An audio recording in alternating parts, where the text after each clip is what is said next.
everyone, I'm Mae Fraser and I am a statistic. What are my statistics? I am a part of 1 in 4. I am a part of 20% and 75%.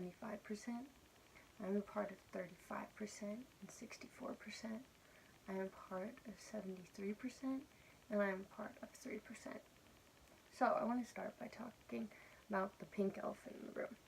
Now, in my family growing up, when there was a conflict or something that needed to be talked about was awkward and nobody wanted to, my dad would have us all come together into our kitchen and sit around our kitchen island, and he'd say, okay, who wants to step up and address the pink elephant in the room first? So that pink elephant just represented the conflict or the issue that needed to be addressed, and it was so obvious, no one could avoid seeing it. Just like if there's a big pink elephant in this room right now standing behind me, you wouldn't be able to avoid seeing it and being uncomfortable and questioning it and wanting to talk about it, but kind of being scared in a way to admit, like, does anybody else see this pink elephant in the room? So, the pink elephant in the room that I want to talk to you about today is mental health in college students and the stigma that comes along with it. In college, 47% of students refuse to talk about their mental health issues because they are afraid of the stigma that other people will then have perceived about them. This is strangers, friends, family. It includes everyone. It's not just random people. They have fear that everyone will have a stigma against them. But a large part of people have this. Depression is 18% of college students. Anxiety is 31%. Eating disorders are 10%.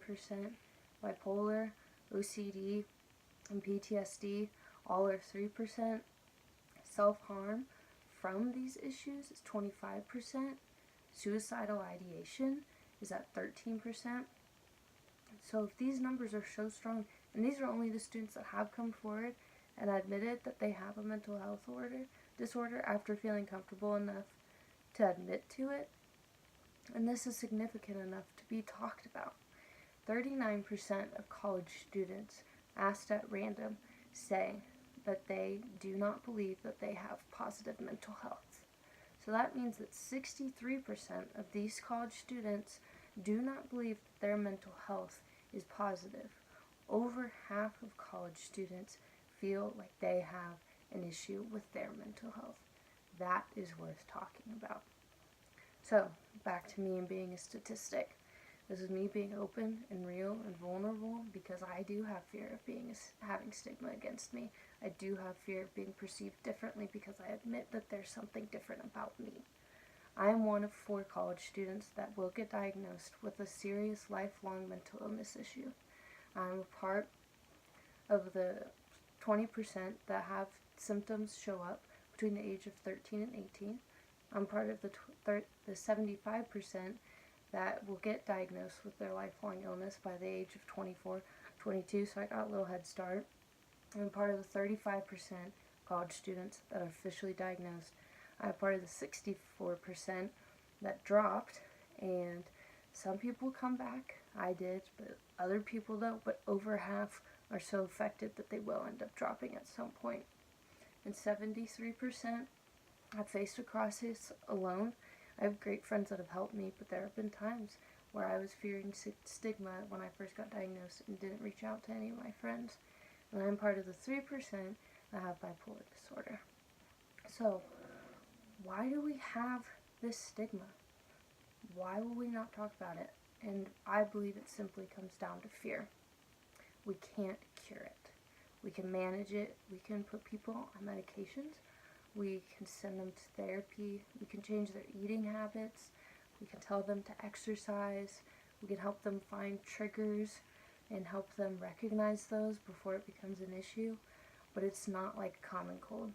It's not like a broken leg. We can't fix it. We can't cure it, and that gives us fear because we can't control it.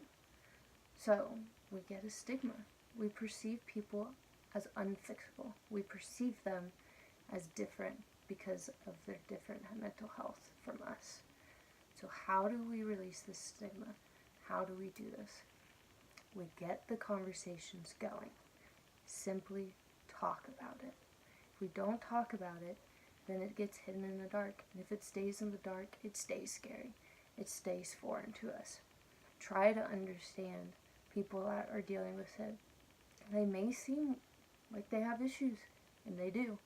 I have issues, I'll admit that, but that doesn't mean that I am my issues, and you'll discover that if you just talk to me about it. So don't make it who they are. It's not their identity. It is a part of them, but they are not just depressed, or have anxiety, or bipolar disorder. It is a part of them, but it's not who they are. If I didn't tell you that I have bipolar disorder, you most likely wouldn't have known. I seem fairly normal, but if you talk to my friends and people I spend the most time around, they'll tell you that there are times where they can witness it. But overall, if you're just a stranger or somebody I have in class or a random at least see around campus and stuff, you probably wouldn't know. So it doesn't mean that I am that disorder, it just means that I have it. So let's band together and fix this stigma and have people start the conversation so students will be more honest with their struggles. Thank you.